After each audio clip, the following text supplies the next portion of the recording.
Hi again. So, today, hi, I will be talking about absurdism. And on top of absurdism, I will be talking about more specifically, I guess, sorry, absurdism and The Stranger by Albert Camus, which I have read.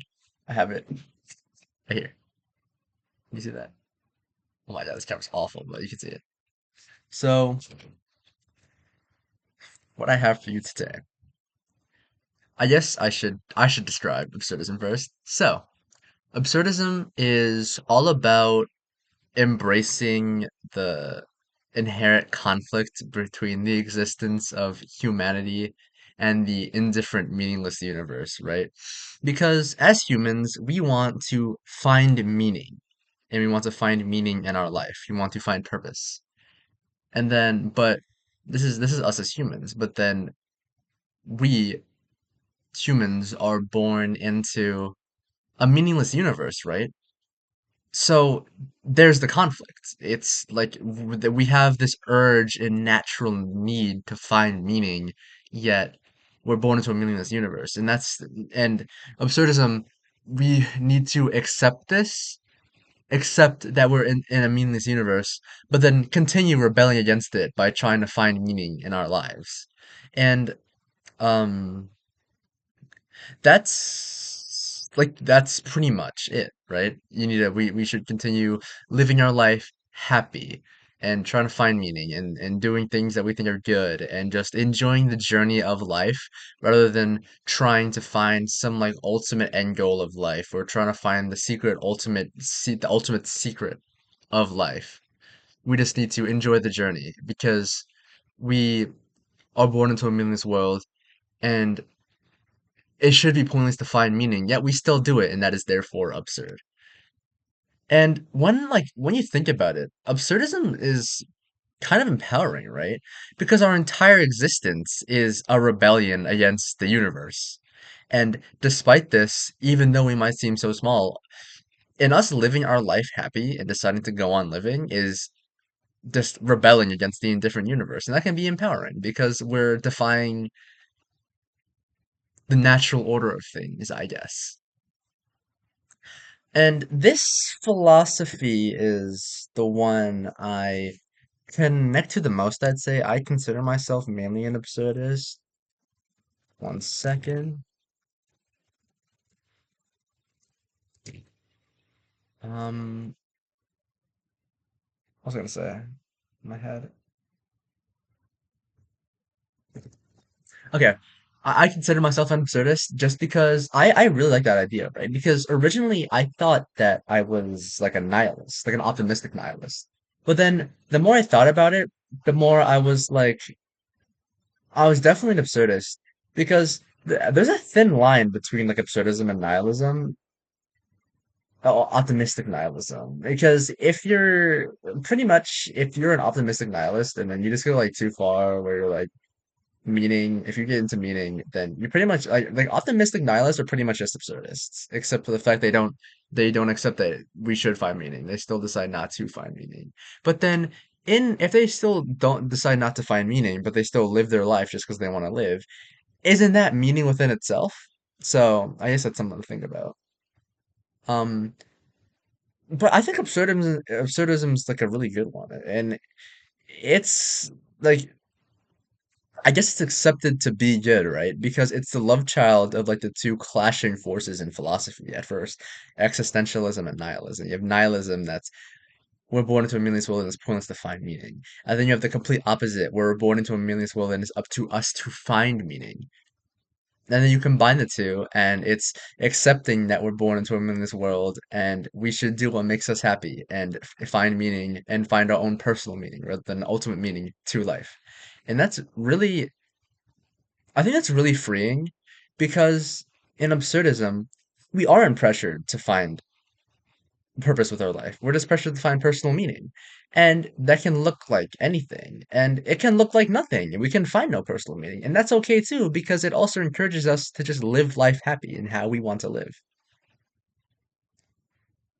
Um, Particularly about The Stranger, it's been a bit since I've read it, but I read it and I wrote like it was like I want to say 5,000, like a 5,000 word annotation of me just writing as I went through it. And I think that my personal, like, where I saw absurdism come out the most was when Mersault, the main character, was okay. So some background: Mersault, the main character, killed some guy in self-defense, but then they decided that it wasn't self-defense and he should be executed. It all takes place in France.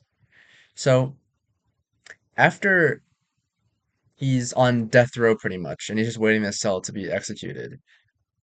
Um, he's faced with two options, right? Because he can appeal and then possibly get rid of his death sentence, or his appeal will get denied and then he will die. And he was in his cell talking about how he can think about he can either dwell on the fact that he's going to die and it's over for him, or he can dwell on the positive and that there's a chance he won't die and that his appeal will get accepted. So absurdism comes in when he's saying, in order to even pay attention to, in order to even pay attention to the idea of him actually living through this, he has to accept the fact that he was going to die. And this is like absurdism. We have to accept the fact that that the universe is inherently meaningless. We have to accept the natural circumstance that we're in before we can then go on to start being optimistic before he could consider the alternatives, before he considered he might have a happy life after this and might not die. He needs to accept the fact that he is going to die. I thought that was really like, I mean, when reading the book, it was kind of, I was a little bit lost at first, but I think that's just because I'm not lost, but I didn't think there was much absurdism in it. But I think that's because obviously absurdism isn't the main focus of the book. Isn't like the main like it isn't just absurdism. It's also like different things about like life and death and the universe. But that's definitely a part of it. And I think I'd probably have to reread it and do some like closer reading, like in between the lines, to fully get the full philosophical effect of the book. But I definitely at the end got the whole absurdist like motif from it. I the most absurdist theme from it. Um, and like absurdism is completely practical, like as on paper, because we're accepting the fact that the world kind of sucks. Like we're born into like a world that's meaningless. We're born into a meaningless universe, and then our Earth, our world, our society can kind of suck because of like all the bad thing that's happening with everybody right now. But aside from that, we can still accept this and then just find our own personal meaning and just live our own happy life despite everything that's happening. Like Sisyphus, like that's another work of Albert Camus. It's one of his essays, The Myth of Sisyphus. The idea is that Sisyphus was punished to roll a boulder up a hill for all of eternity. And when he's about to get to the top, he'll never reach it. And he'll watch the boulder roll all the way back down, where he has to then start pushing the boulder back up, right? This eternal cycle. It might seem awful at first. Your life might seem like you're born into an awful existence, but then you can still find meaning in it. For Sisyphus, um, we must imagine Sisyphus happy, right? We must imagine Sisyphus happy because he's accepted the fact that this is his life, but he can still find personal meaning, enjoyment, and happiness out of it. He can still be content. And I think that's the goal we should all do with our lives. And that's a completely practical way of looking at it. It's like this is a really like good philosophy in theory and on paper, in my opinion. Like in someone's life, I mean that's all I can really say. It's like if you're born with like a shitty life, if you're like, wow, where I live kind of sucks, but you can just do your own thing. You can find your own personal meaning and find your own happy place and just be happy and enjoy the journey of life and not be like. And that's another thing actually. Like people think about legacy, right? People think about legacy and what effect they will have on the world and how it will carry on after their death. But I think that's an awful way of thinking. I don't think we should I don't think at all that we should consider the end point of our life in that we should spend our life making our end good. I think that we should just live in the moment, man. Live in the moment, find our own personal meaning in the moment, be happy in the moment. Because the most beautiful thing about life are the little things. It's the little things about life that make it beautiful. It's the journey of life that makes it beautiful, not the end point. It's not like let's say I want to go to Alaska, for example, right? I can just take a plane there. But wouldn't it be so much more awesome to drive to Canada from the US? Because you get all this, like you get the experience and the journey of just going through the world and experiencing all these things on your way to your destination. And while your destinations can be a good thing, the journey could have been so much more. And that's like that's pretty much absurdism. And I had this note where I said, can absurdism be viewed as a bad thing? And I'm thinking about it. I don't think it can. I don't think like anything bad can happen from this because it's all just acceptance and then moving past that and then embracing meaning in life.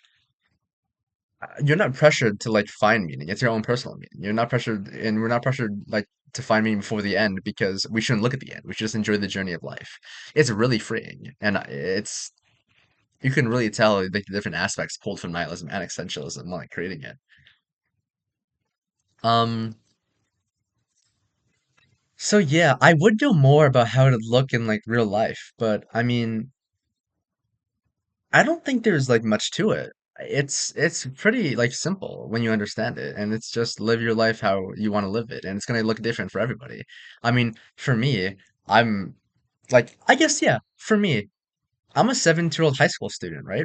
And I don't know what I want to do with my life. Like I still don't know what I want to do in college, and it's January 16th right now, and I just don't want to do, I don't know if I even want to go to college. So I'm just thinking, huh, okay, well, I don't really care what college I go to because I don't know what I want to do. So I'm either going to take a gap year and then maybe go to like, I was looking at University of Aberystwyth in Wales and then maybe do that, or take a gap year and just work and then think about what I want to do.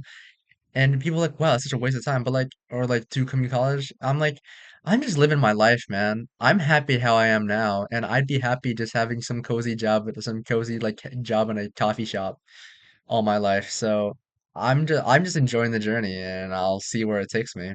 I'm not looking at the end at all, or how my future will look in like 50 years. I'm just happy in the moment, and I'm happy doing what I'm doing. I'm gonna keep doing it. So. I guess that's all I had to say about absurdism. Tell me your thoughts, opinions, if you have any in the comments, if you'd like, or if you disagree with me on anything, then please comment. So, thank you for watching and bye.